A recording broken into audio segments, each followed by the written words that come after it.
Hey y'all, I'm on the exchange. And my name is Bob the Drag Queen. And today, Sibling Rivalry is bringing y'all a very, very, very special episode brought to you by LGBTQ Nation's Authentic Voices of Pride, presented by Chevrolet. Their mission is to start conversations about the most significant issues in the LGBTQ plus community, like healthcare access, starting a family, youth homelessness, living in rural areas, issues with aging, justice reform, and much more. And we are very excited to talk to you all today. Mm-hmm.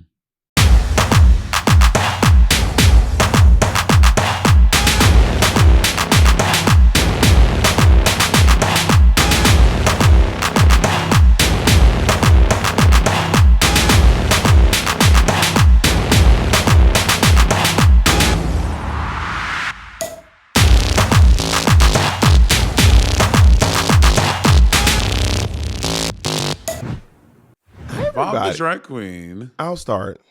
You're always trying to get the first word in, and I'm not. That's not true. You're always trying to get the first word. You're always trying to get the first word. If we go back, listen, every podcast starts with you either singing a song, beat bop, and I'll just be like, so I'm starting today.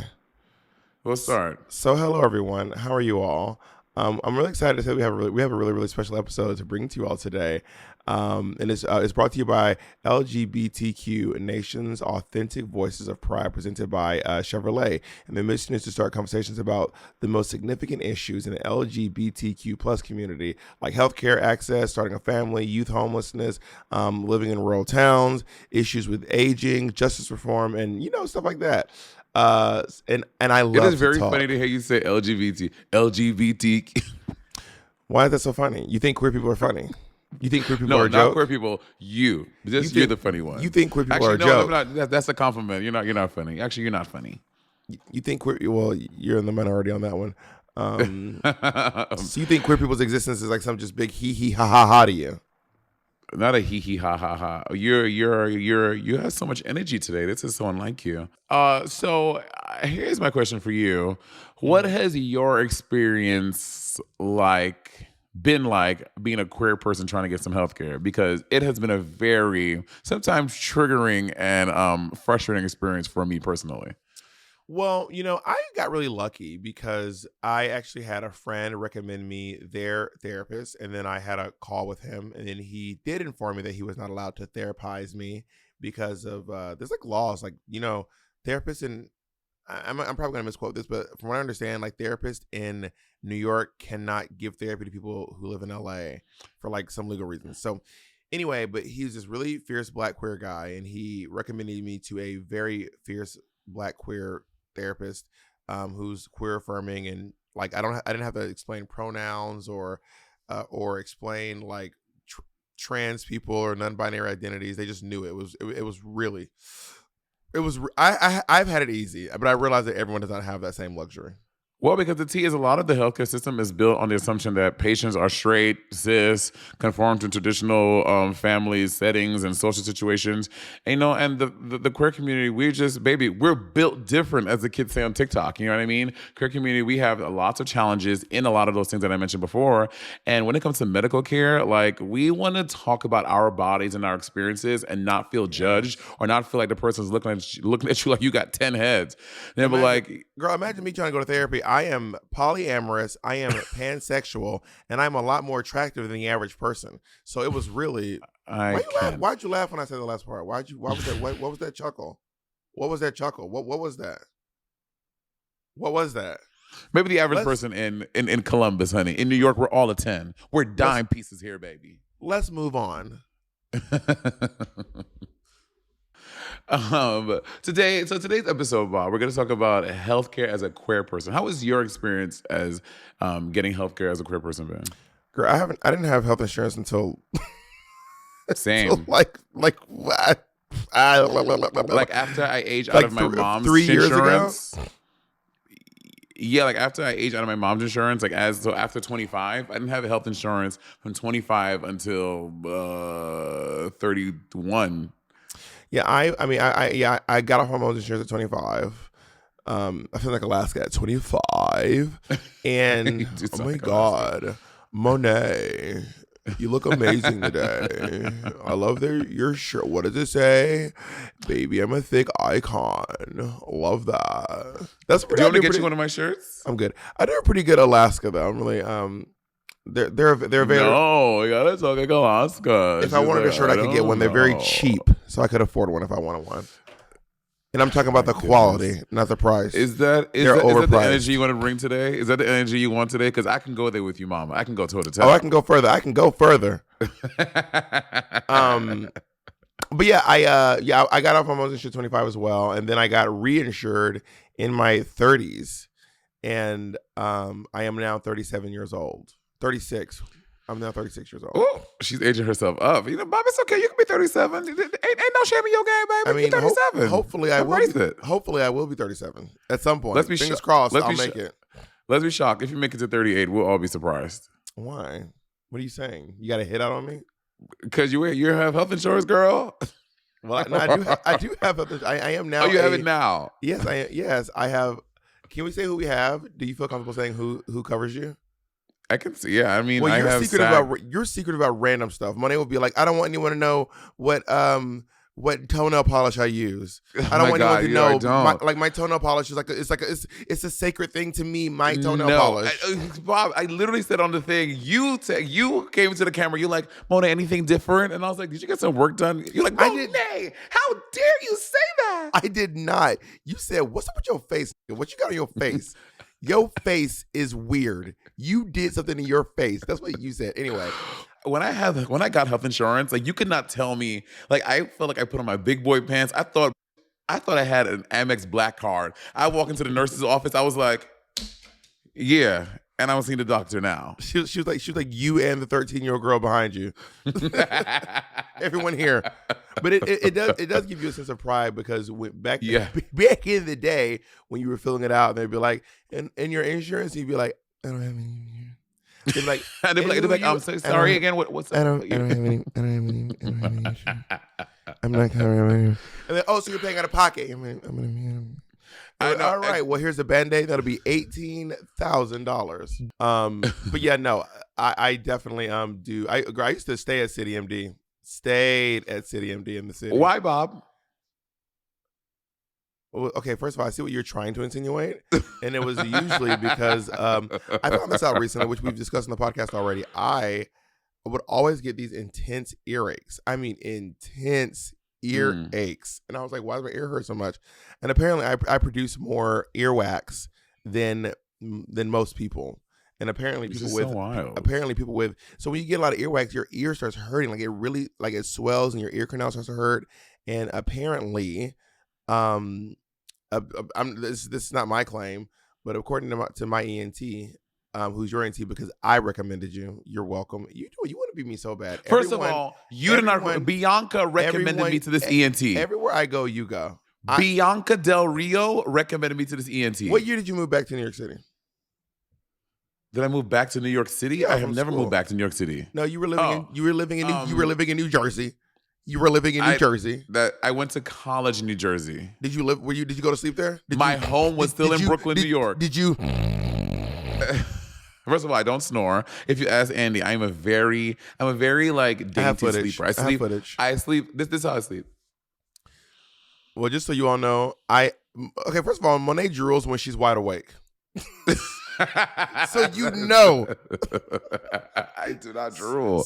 I'm not a drooler. You know that Monet wakes up in a puddle, honey. I did say that one time, like when I used to go to school in New York City, and I would be on the train, because you see people falling asleep on the train, right? I would be on this train, Bob. I would wake up, and when I tell you, I would have a bib of drool on my jacket, on my T-shirt. I would wake up and then it's like a packed rush hour train. You wake up like, oh, look at me completely unshocked. I'm like, yeah, that scans. Anyway, back to what we were saying. I was talking about insurance. Oh, earache. So my ear would swell, and I was always sitting and trying to figure out why my ear was hurting. And I just got some wax removed from my ears recently, and it cost like $300, $400 every time I wanted to get wax taken out of my ear. It was really wild. Wow. And how have your experiences been in terms of going to the doctor's office. Yeah, pre-insured and now insured. Well, funny you say that because because I didn't have insurance, I wasn't able to choose choose my doctor. I was just going to whatever was available at the urgent care, at the CityMD, whatever it is. And oftentimes I mean, to my knowledge, anyone at the office was not making me feel particularly safe as a queer person, because I will go to get like STD testing and stuff like that, and I may have had some things, and trying to explain to someone who is not a queer person that, hey, I slept with this partner and I know that they had this. Like, I guess straight people just don't get STDs. Well, they don't get them as frequently as I did. So trying to explain to people who are not queer at the office what you need and why you need it, they just look at you like you you're a freaking Rubik's cube. Like, they're like, what are you talking about? So I would always have like weird interactions trying to explain what I needed, because I am a gay man, and it's seen that there was a lot of straight people working or assisting or taking care of me. Well, yeah, I think that, okay, so I started going to get testing. Instead of going to CityMD, I would just go to some of the queer places, like the Gay Men's Health Crisis, which is I mean, it's really interesting to be able to walk into a place where everyone is not. I don't know that everyone at the Gay Men's Health Crisis is queer. I don't know that, but I do know that they have a general understanding of what it means to be queer, and the questions don't seem as intrusive or embarrassing. Something about being able to share, like, have another queer person in that space with you when you answer these questions, it feels a lot less I don't know, something about like just a cis straight doctor being like, do you have sex with men? And I'm like, wow, we are really diving into my personal life here, aren't we, buddy? Well, I mean, the tea is that queer people face more, more trauma or more turmoil in the area, and according to the APA, the American Psychiatric Association, we got LGBT research. Yes, LGBT adults. Monet must have hired a new intern. Wow, according to the APA, she says. Yes, honey. Well, Bob, I did graduate from college. I'm very read up and very knowledgeable on a lot of things. Ooh, I can't wait to see how this music degree pays off in this conversation about healthcare. According to the APA, LGBT adults and youth are twice as likely to experience depression and anxiety as addiction rates soar. Transgender individuals face battles across much of the country for life-saving treatment, and seniors still face discrimination in the end-of-life care. And Bob, since you are approaching your end of life, this is really pertinent to you. Do you have plans? Do you have I'm trying to think you have a hit on me. I'm sorry. Also, can I tell you something too? Monet randomly the other day, Monet and Jacob were both randomly. I was like in my kitchen or on the phone. I can't remember where it was. They were both like, "Do you have a will?" And Monet's like, "No, not a will. You need a trust. A trust." And these two are both being like, "Well, Bob, when you die," they're in cahoots, making eyes at each other. Do you have a will? I'm not telling you to. That's for sure. First of all, you're not on my will, and I'm not trying to be on yours. I have nothing to gain from you, baby. Jacob is the one back there trying to sharpening the butter knives, and over there. Okay, first of all, I don't want to inherit any of your ill-fitting dresses. At all. What am I gonna do with a bunch of dresses that don't even fit your ass, let alone mine, honey? Girl, we are in New York. Do you hear the symphony of sounds outside? Sirens, fire hydrants. I don't hear them. This is. What? Oh no, I hear that. Never mind. I hear that. Welcome to New York. Welcome back to the city, honey. We've been waiting for you. We're both in New York City. I'm in Hell's Kitchen. Monet's in Chelsea. Where? I'm in Flatiron, honey. I'm in my palatial loft. The one that you own? This is one of your lofts you own? It is. Oh, nice. I guess we're just going to spread a lot of fake news online today. So the Gay Men's Health Crisis, and I did my research too. Was founded in 1982, and this was in part a big response to the government's failure to respond to HIV and AIDS. ACT UP. Which was 1987, which is a little less active, and ACT UP is still like around, but not as active as they used to be. Was really like responding to some, because so I know about AZT because of. Can I tell you how I know about AZT? Oh my God, tell me and I'll tell you mine. Rent. Oh my God, me too. AZT break. AZT break. So I learned. We're so gay. I We know, are literally. so gay. And this is very gay millennial. It's very gay millennial specifically. Yes. Gen Zs are like, what's the rent? Like, I don't pay rent. What are you talking about? It's not giving free. But we because we are gay millennials, we grew up loving Rent. And I mean, the first time I heard of the term AZT, well, AZT was this medicine that could really heighten your quality of life if you were living with HIV and AIDS, specifically HIV in the 90s and it was the medicine was just not getting out. It's a big part. It's also a big part of the play Angels in America. And the medicine in the 80s and 90s was just not getting out, especially in America. And because a lot of the politicians didn't want to discuss, they didn't even want to say the word HIV or the word AIDS on TV. And Act Up used to do some wild stuff. They did this. One of their activations was they took all these people. This is like really, really sad, obviously, but a lot of the people whose loved ones, partners, brothers, sisters, fathers died of, mothers died of HIV and AIDS related complications. They took their ashes to the White House and dumped them on the lawn of the White House. And it was really insane. There was a lot of people like crying and just like obviously it's a very emotional. I can't even imagine how emotional that must be. But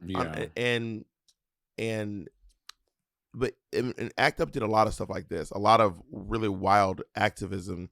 And the gay men's health crisis was a little more not as radical as Act Up. I mean, it's right there in the name. I mean, Act Up is like they're like we're gonna get wild up in here. Well, Bunny, I have another podcast, which that's very nice and sweet, and we talk to each other very kindly. Called nice. Ebony and Irony with Lady Bunny. Me too, and I have Bunny, one called Town Hall with Peppermint, when we are lovely to each other. Lovely. Despite all your efforts. But with Lady Bunny and Bunny, we often talk about this because on that podcast we have different people like Jane County, like older queens who lived through this stuff. And Bunny was telling me like back in the day, like she would like how we would go to our gigs, or we would go to, you have your Barracuda Monday, you go to Industry on Tuesday, the Help on Wednesday, whatever it is. She was like, but in like the course of her gigs in 1 week, like by each gig, like each night, like people would just not come to work. And you could even, and you chucked up to their sick, but like by the next week, they will be gone. She was like, a lot of the bartenders, the bar backs, the DJs, like really like just disappearing because all her friends were dying from this disease. And I cannot fathom that reality. Like going to my gigs every week and, Chris Dunbar is gone this week, or Cole is gone, Pixie, like that. To me, that sounds, living through that is such a traumatic thing. And that is that's something that a lot of queer people are older, people like Jackie Beat, like Bunny, like Kevin Aviance, like those are the people who experience that. And that just sounds so traumatic and only something that other queer people, gay people can identify with. But because of this stuff was happening in nightlife, you have things like fundraisers like Broadway Bears, Broadway Cares, Equity Fights AIDS, that came into the picture and started to raise money. Have you had someone pass away suddenly and you were like, oh my God? Yeah, I had an aunt that passed away suddenly that when I was like about over a decade ago from cancer. But it happened in like 6 months. Yeah, an old friend of mine passed away 2 nights ago. Like one of my first drag friends. I got the call yesterday as I was pulling into New York City.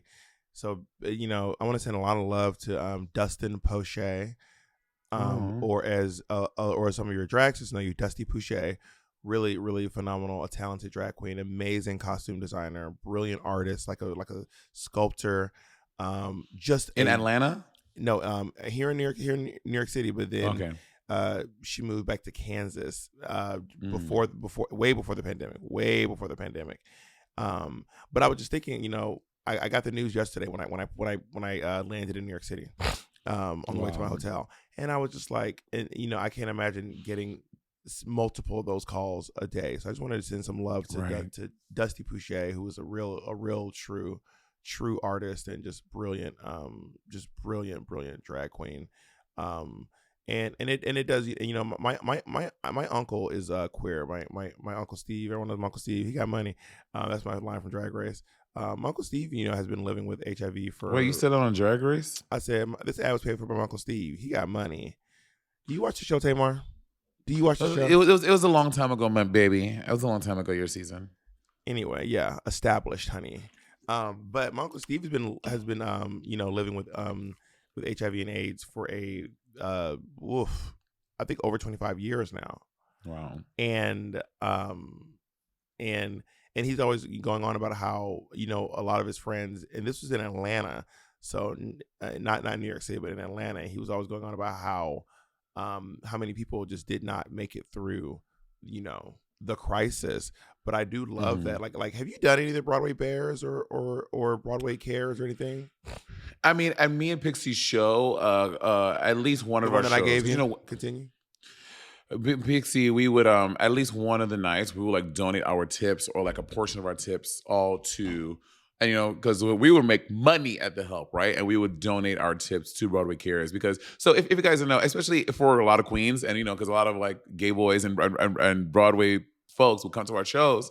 And like they walk around the gay bars with these buckets, often like not often, but sometimes in a very scandalous outfit. Because the Broadway Cares show, Broadway Bears, Broadway Cares is so high energy. It's all about stripping and like reveals and like revealing down to nothing. So wait, just so to be clear, Broadway Cares came first. And then Broadway Bears made the show, which is which is all the money goes towards helping with. Well, I think it's more than it's now more. It started off as just HIV and AIDS, but now it's like general health care, also helping people with it does more. It does a lot more than just HIV and AIDS these days. But yeah, Broadway Bears, Broadway Cares does a lot of amazing work. They were doing COVID relief. They're doing like a lot of stuff. Do you know what I want to see? I want to see at the next Broadway Bears, they take that the big song in a strange loop when it becomes the church. And I think that's wild. AIDS is God's punishment. Yeah, the song's called AIDS is God's punishment. Yeah. I want to see them take that song and make that into a Broadway Bears number. I don't know how you take that and make it this like reveal. So I want to give you all a spoiler alert in case if you tend to see Strange Loop on tour or something. I don't think it's still on Broadway anymore, is it? I think it's closed.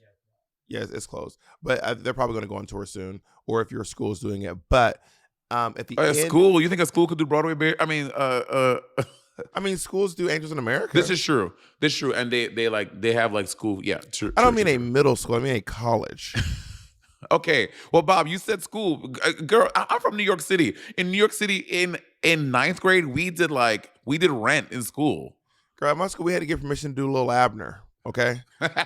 In case your college or a local regional theater decides to do at the end, so it's a play about a Black queer person writing a play about a Black queer person writing a play about a Black queer person, and toward the end, it's about his struggle with his family. And in the song, periodically, he goes on and on. They go on and on about how his mother would call him and like constantly remind him that he could get AIDS, that he could die, and then he's hearing the verbiage, AIDS is God's punishment, specifically to gay people, to queer people, and they turn into this big raucous number toward the end of the show. Again, I gave you a spoiler alert, so if you're still here, it's because you wanted it to hear it.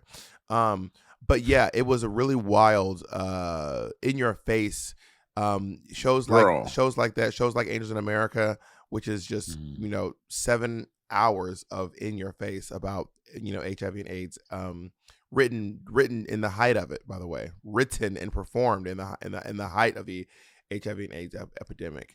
So I can't even imagine how impactful that must have been. Larry Kramer had a huge successful show. So there's a theater has really been doing its part to release the stigma and shame centered around what it must be like to live with HIV and AIDS. Especially in, for Black and brown communities, right? Because Black and Hispanic populations, let me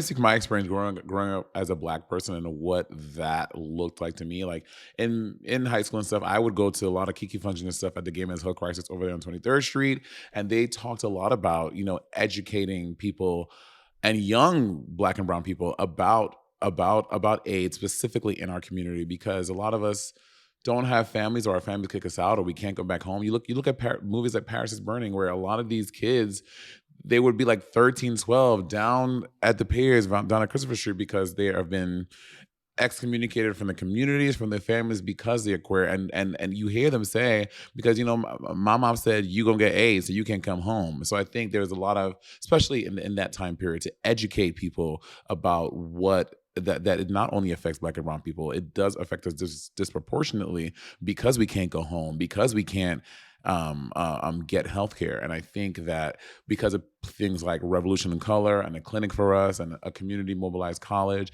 Black Treatment Advocates Network, all these places are educating and also helping saving Black and brown people who are affected more by the disease. And I know y'all. I want to be clear that I know Monet and I are talking a lot about New York City. That's probably because I lived in New York City for 12. I actually lived in New York City longer than any city I've ever lived in.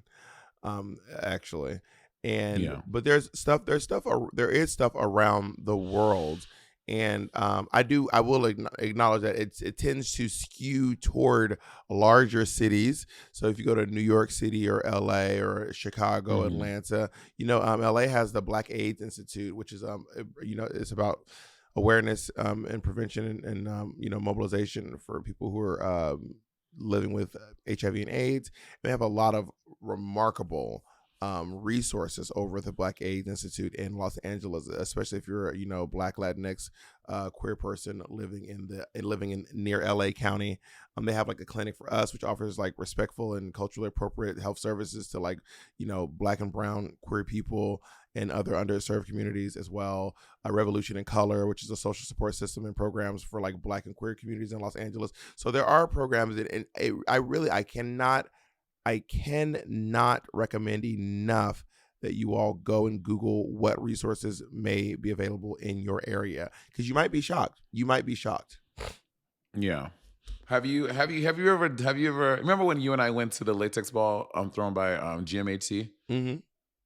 Which was very cute. And even there, like in the craziness of the Latex Ball, the biggest ball that happens, like they are like handing out condoms, and they are like, you see like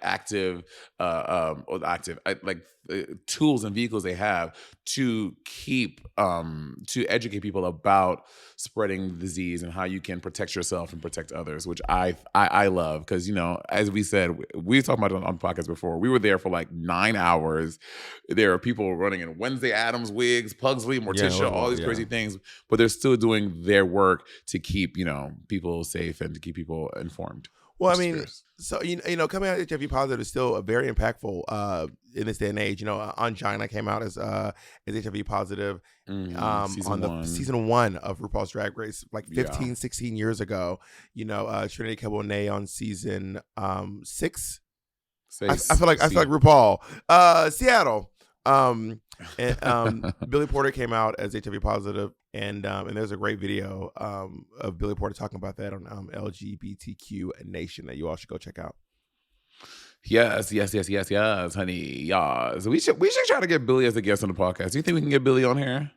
You gotta let these children know what time it is. I used to see Billy all the time. Gotta let these children know what. Yeah, and he started avoiding you. Did you notice that? On Fire Island. You notice you never see him anymore because he's avoiding Billy you. and his husband, they would be out on Fire. I'll tell her to leave you alone. They used to come to what was that show I used to do on Friday nights? Girlesque. They used to come to Girlesque on Friday nights and watch the show.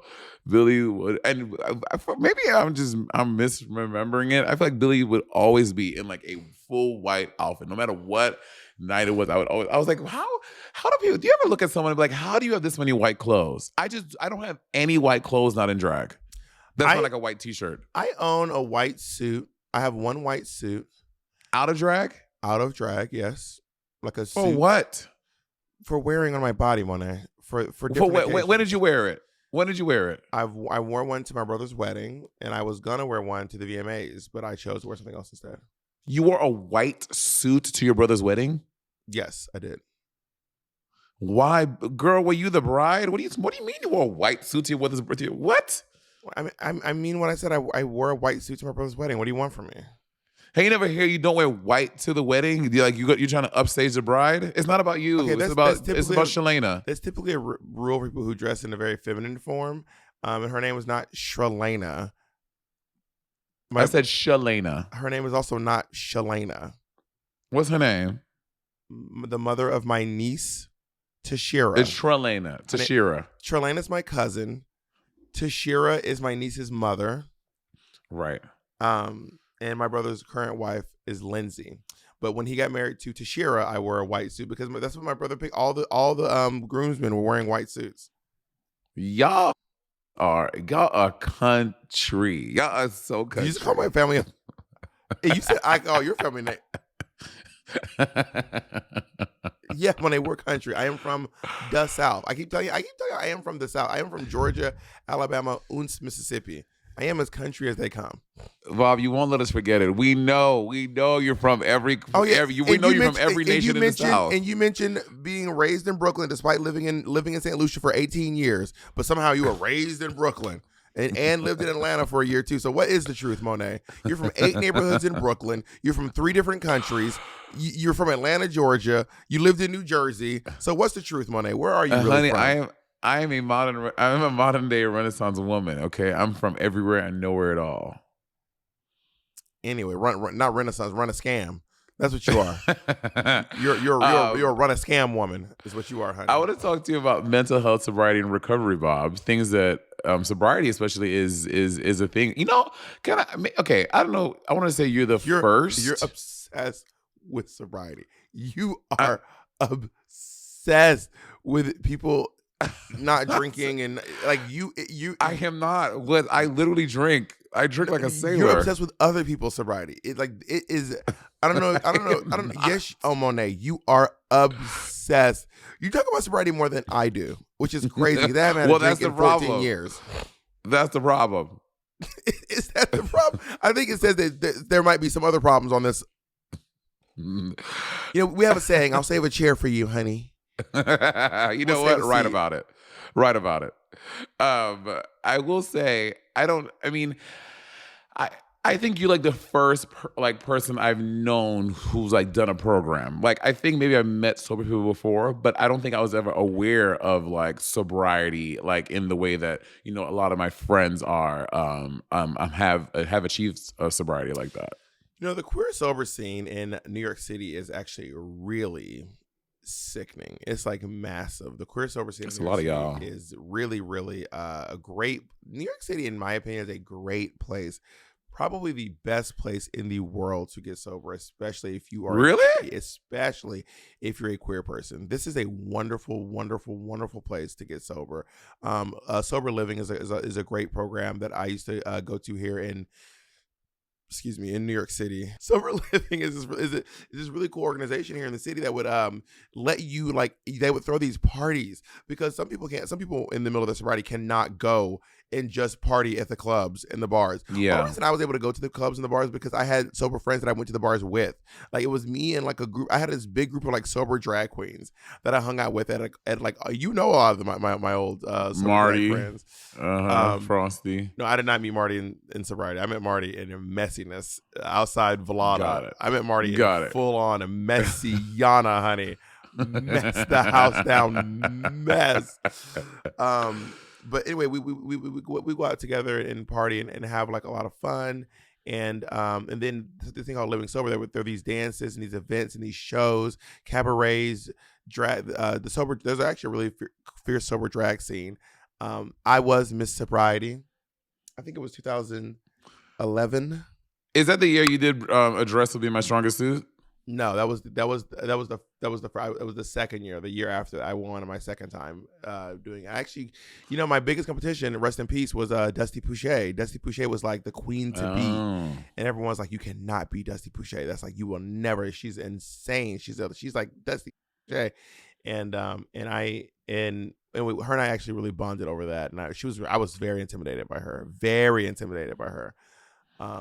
Rest in peace. I really miss her a lot. It was so crazy. I was talking to her like, I mean, everyone. Whenever someone passed away, everyone always thinks about the last time I was just talking to her beep beep beep beep beep ago.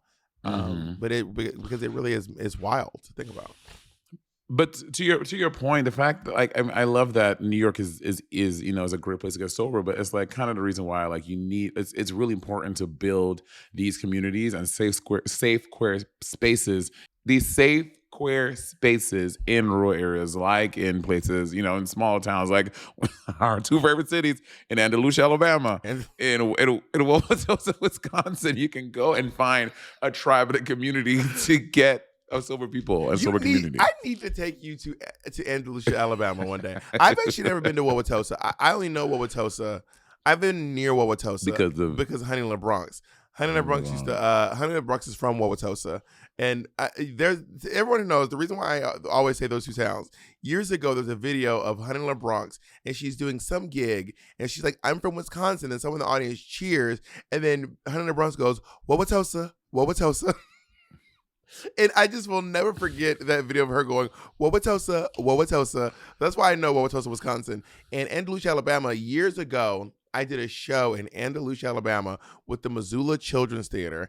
And even someone who is from Alabama and lived there for years, I hadn't heard of Andalusia. And I was like, what is Andalusia, Alabama? So whenever I want to pull up an obscure, my three things, when I want to make up a random drag queen, I always say squiggly bubble pants.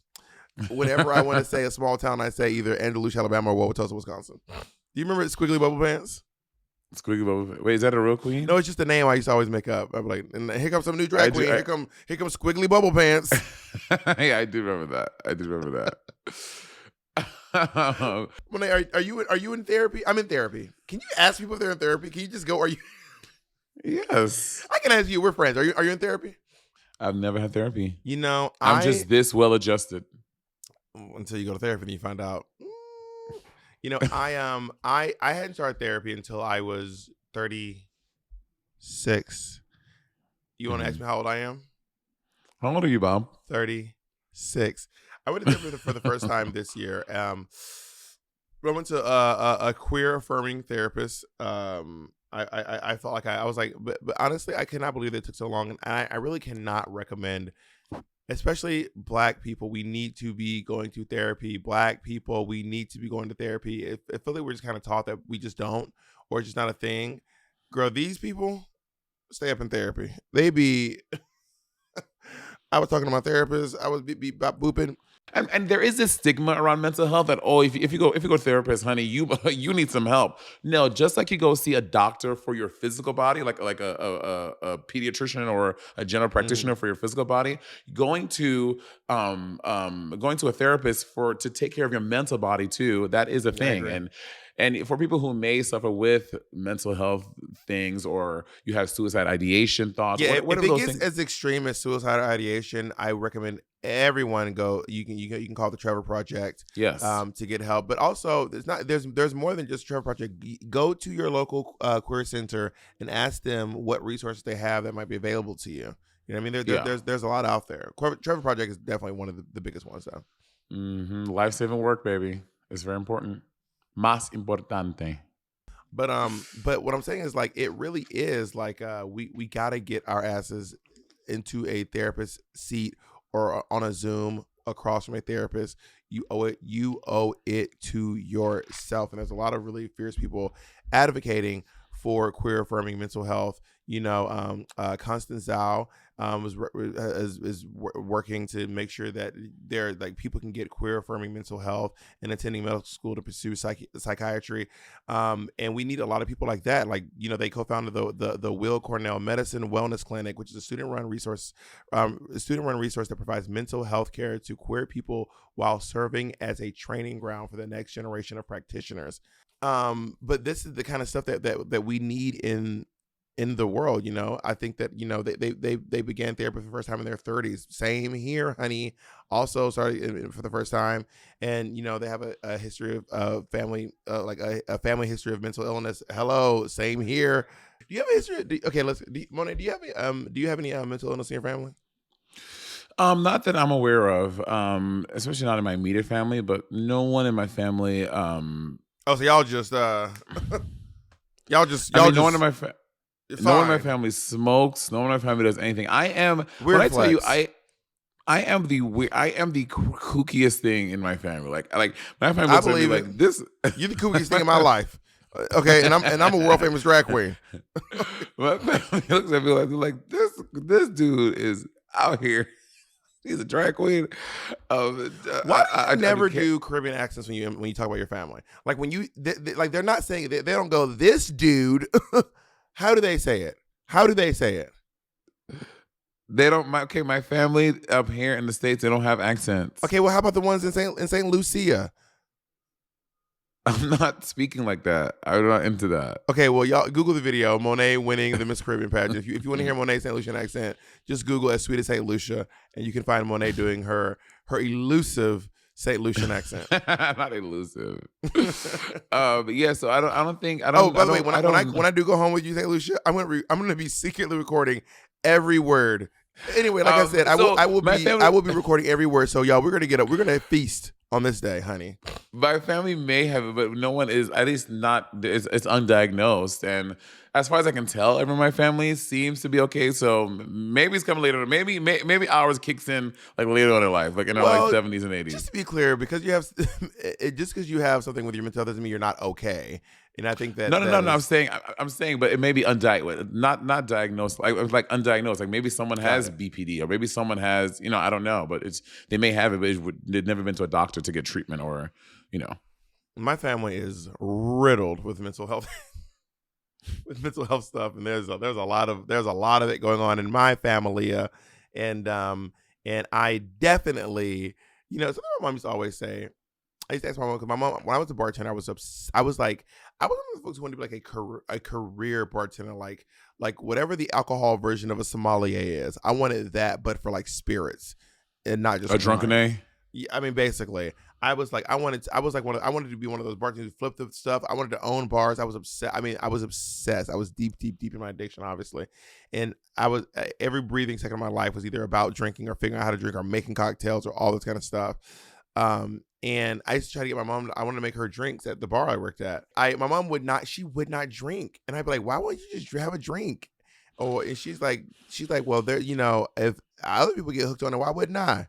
If other people get hooked so easily, why wouldn't I? That's why I don't drink. That's why I don't do drugs. That's why I don't do any of this, stuff." So I've definitely been trying to take a look out for my mental health, and by the way, it's not just for you. It's also for like other people in your life as well. When you look into yourself, when you do a searching and fearless moral inventory of yourself, you can really be. You can. Are you giving us some steps? That's for me to know and for you to find out. But you can really show up better for others once you really look into who. To quote Rafiki, I am not the one who's confused. You don't even know who you are. What? Anytime you do your Rafiki voice, it sounds like my voice when I went to Mesopotamia. I am not the one who's confused. You don't even know who you are. Honestly, iconic. Rafiki is a queer icon. I'm going to name it right now. Rafiki is a queer icon. I have a question. Do you think I don't in Los Angeles, not very often. I know you don't. That's clear on this podcast. But I want you to really challenge yourself and try it right now. Do you think that you and I could open a sober bar? No. You don't want that. As a sober person, what do you do at a sober bar? First of all, the way that most bars operate is through the markup from alcohol sales. So a bottle of the bottle that they buy for $80, by the time they have finished selling it, they have made over like $900 on this bottle of like Grey Goose or whatever. So no, Okay, but Bob, they have sober spirit. Patty's telling me there's a sober spirit store that sells like that sells like, vodka and bourbon and gin. That's all sober. That's non-alcoholic. So you can do it in the same way, maybe. I also just don't. I feel like I'm the target demographic for that, and I'm just not interested. I don't want. I feel like that is really for people who like just got sober like last week, and they're desperately trying to retaste Jack Daniels because they just missed the taste of Jack Daniels. Well, according to Business Insider, sober bars are selling fancy mocktails and they are booming, honey, showing that dry January is more than just a trend as Americans increasingly adopt alcohol-free lifestyles, Roberta. But I will say, I have tried one of Patty's sober drinks, and it's like just sugar. Girl, sugar. It's like I'm drinking a glass of sugar. Girl. I'm sugar. like, it is very sweet. So if we could find like a happy medium between non-alcohol and not making it just a glass of sugar. Girl, they call drinks mocktails. Like they'll be like mocktail, like Mary, this is just fully lemonade. This is just it's not a mocktail. It's lemonade, Mary. You know what I mean? You're obsessed with Beyonce. You cannot let this girl. You cannot let this girl alone. You're right. I do love Beyonce. You got me. Hands up. You got me. And who's the one that puts you onto Beyonce? You want to tell me thank you? You think I found out about Beyonce because of you? You think I found out about Beyonce because of you? You think my 36-year-old ass found out about Beyonce? No, because Giselle of Knowles Carter because of you. Because of Monet Xavier Change. You think I was just skipping through the world, never heard the name Beyonce, and then I bumped into you, and he said, have you heard of this new artist, Beyonce? Yes. Girl, if you don't sit your bald-headed ass down. Take that. Take what did take off your hat. What did you say? You balding. You balding. Take off your hat. You balding. I have hair, honey. Look at this, honey. I have hair. Yeah, unlike you, I can grow it, honey. Yeah, unlike Monet. Look at that, honey. Ask Monet to do this. Ask Monet if she could ever do this. Let's see you in 2 weeks. Take out the rest of the hat. Show us. Show us right here. On the next podcast, on the very next podcast. Oh, don't you dare! I will take the hat off. This is. On Please. the very next podcast we see, I will take my hat off and show the world. Reveal yourself. You are literally. I'm the worst thing for your mental health. My come up is the worst thing for your mental health, honey. I can't stand you because I know exactly why you'll have hair. Some of us grow a full head of hair, honey. Girl, I have to shave my forehead. The hairline is so low, honey. It's giving Tina Burner hairline, honey. I can't. It's giving Christian Sieber. Sieber, honey. Sieber. Oh, just so you guys know. Sieber, girl. Sieber. Just so you guys know, people think that we made that is just a reference to people who do not know. That is just a reference to Alyssa Edwards coaching Cameron Michaels on season 10 during the Blair and Cameron, yeah, during the Pharmaceutical, and she kept going. By the way, me and Monet, I don't even think Alyssa Edwards remembers this quote. It's just me and Monet doing it. Big girl, big girl. You know, people come to me all the time and say that big girl. Oh yeah, girl, me too. At meet and greets, or if I'm like leaving the comedy show, literally walking back to my dressing room, big girl. Honestly, it's funny it's never not funny. Bigger girl, bigger. How do you find queer spaces and sober spaces outside of big cities though? Like how? Well, luckily we live in the age of the internet. You know, I think that I'll put it to you this way. I have a little TV show. Since we're doing our side gigs, I'll plug my side gig now. I have an Emmy Award winning television show called We're Here on HBO, where we go to a lot of small towns. And what I found out is in these towns, a lot of these people have met each other through Instagram, through message boards, through Reddit, through Facebook groups. These small towns be on these Facebook groups. Finding each other, hang out, they become friends. You go to your local, if your small town does have an LGBT center or sometimes LGBTQ Center shares a space with other foundations and organizations because they don't have enough support to have their own building. But queer people pop up everywhere. Queer people, that's the thing about queer people. You don't need queer people to make queer people. In fact, most queer people are made by straight people, oddly enough. So we pop up everywhere, all around the world, in every nook and cranny, in every corner. We worldwide. We're international, baby. So especially y'all use the internet. The internet is a great resource. I'm not one of those folks who goes on about how I don't like social media. I love social media. Social media has given so much to the world, in my opinion. Are you one of the folks who's like, can we just get off of our phones? Bob, literally, our whole business is on the phone. Of course I'm not. You know, folks who are like, can we just be off of our phones, please? I do. But I do sometimes. I look at people who can be like, I'm taking like Arcia right now is on a social media cleanse. She's not on social media for Arcia sentence you've ever. Thank you. So the more that you learn Arcia, the more you learn Arcia, you see it, right? That is so Arcia. She's like, oh, I see yeah, you. I just need I see you. Like, yeah, I just need a break from social media. So I'm not doing social media for 6 months. I was like, go off, Arcia. 6 months. Very got a podcast. Very Arcia, Bob. Don't she got a podcast?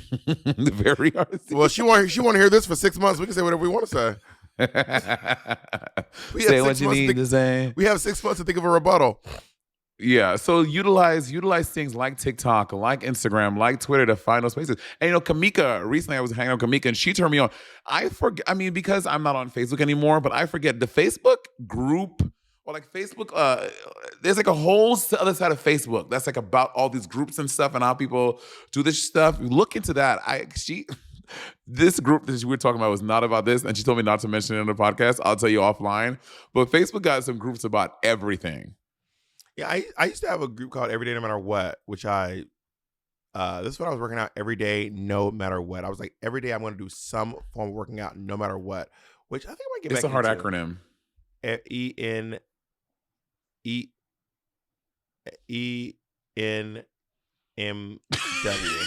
But are you about to have an aneurysm?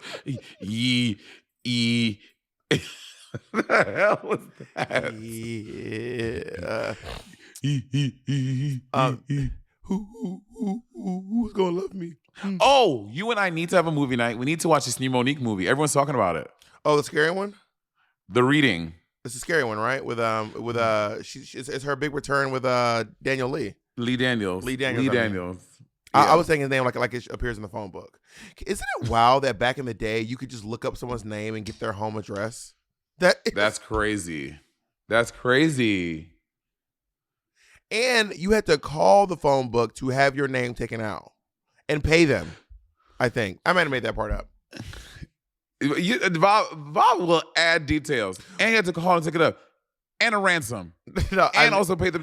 I heard that you had to pay them, but I can't remember if I made that up or that's real. But you did have to call to have your name taken out of the phone book. Like you didn't opt in. You had to opt out. But were celebrities in it? If they didn't call and say please don't have me in there, yeah, they were. So you'll be fine. Is what I'm getting at. So you're in there. So you made the cut, Mary. We've discussed, are you a celebrity? Have you changed your thought yet?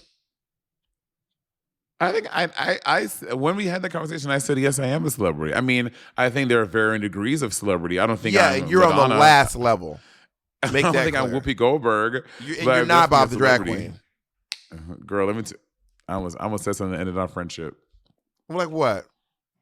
Nothing, baby. I love you so much. Like what? What, Stormy? Stormy? You look just like mommy, baby. Yeah.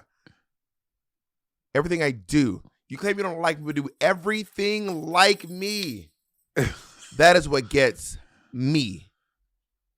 A true New Yorker. She didn't live 8 years in Atlanta, 12 years in Germany, 10 years in Trinidad and Tobago, 9 years in St. Lucia. When I was in New York, stomping around New York City, getting on the 2 train, going to school, and doing these hard knock New York City life, you was out in Atlanta playing in the woods, in the sticks, catching bullfrogs and catching your little fireflies in your little jar. That's what you was doing, honey. Yeah. I was in New York City, born, raised, and bred, baby. What about the 10 years in St. Lucia? What about that big chunk of life? Yeah, I was still born in New York City. I was born at Kings County General Hospital, baby. More like Cook County Jail. Do you know what Cook County wow, is? So you make it, in Atlanta. Cook County is in Chicago. The musical Chicago takes place in the Cook County Jail. In Chicago, it's Cook County. I've never seen Chicago. I need to see Chicago. I was supposed to go see Chicago last night. I completely forgot. You got tickets and you didn't go? No, I didn't get tickets. I was gonna buy tickets. So what did you do last night? I just nothing. I went to dinner with Arcia. I was like, and that day I was like, I'm supposed to do something tonight. Wow. Jinx came to see you? She's not coming to see me. And it's not about who getting to see who. I really want to go see her in it. I saw like a little clip on YouTube and I was like screaming. I was like, bitch, better work. First of all, do your service as a subject to your queen. Be loyal to your queen. And she's your queen, baby. She's the queen of all queens. Honey. She's your queen. Be loyal to the queen your of all queen, honey. She reigns over those she beat. Okay, honey. The queen of all queens. And we all know who won that last lip sync. She demolished you. It's literally in your name. Jinx Bob the Drag Queen. Jinx ate you Bob the Drag Queen. She's your queen. Like that vegan sandwich you're gonna have tonight. She ate you, honey. She's not vegan. She's vegan? I don't know, but she gives off vegan vibes. She kind of looks vegan. If Jinx says she's vegan, you'd be like, oh, for sure. She gives off vegan vibes. Because she's from Portland? Yeah, and she's like witchy, and she's got the whole like, she like cares so much that she wouldn't want to hurt the animals' feelings. So what about all the chickens she be sacrificing in her closet? What about those chickens? I don't think that she's that kind of witch. That's Azalea Banks kind of witch. Jinx literally had on her album. She has a track with Azalea Banks. Okay, now I know you lied. And on that note, do you want to say one final thank you to LGBTQ Nation's Authentic Voices of Pride presented by Chevrolet? Or are you afraid to say thank you? Watching you read that, I can see. Do you want to say thank you to LGBT? No, y'all, we are very, very, very excited for these next very special episodes. And honestly, this is a topic I love talking about because as we're talking about this, I'm educating myself because there are a lot of parts of this that I don't know as well. So it's very fun to have these episodes. They're going to be very great for the future. What? Educate? I just thought to myself, and do yourself a favor, go back and watch the episode where Monet did her book report. What was it called, baby? The one was it about Black history? Y'all, go back and watch Monet do her book report. You are so and then when they came to they realized that they. That's literally you reading something, and we want to say a special thank you to the LGBTQ. That's you. The way you went back to little chunky Kevin Burton with a Caribbean accent trying to do a book report. Ooh, that is so funny. Anyway, I'm gonna watch that as soon as we get off this line. That's how I'm gonna go do that. That's my homework. You get off my line. How about that? Thank you all for listening today. I actually had a lot of fun. For once, I had fun talking to you. For once. Yeah, I had fun talking about the topic, not necessarily with you. And this was a special episode of Sibling Rivalry brought to you by LGBTQ Nation's Authentic Voices of Pride, presented by Chevrolet. Roberta, this was a very insightful conversation. Do you agree? Yeah, I actually learned a lot. I did. Yeah. It was really fierce. Yeah, we're very happy to be partnering with the LGBTQ Nation's Authentic Voices of Pride, presented by Chevrolet. Again, the mission is to have these amazing conversations about really significant issues in the LGBTQ plus community. We're talking about healthcare, starting a family, youth homelessness, living in rural towns, issues with aging, justice reform. Baby, the topics go on and on and on, and I can't wait to have another one. Yeah, well, you know what? What do you think we should do next, Bob? What do y'all think we should do next? Yeah, you know what? It's not just up to me. It's not. I'm not a cheertater, Torrance. So let's have you all comment below. Yes. Thank you, LGBTQ Nation's Authentic Voices of Pride, presented by Chevrolet. That's how you do it, baby. Wow.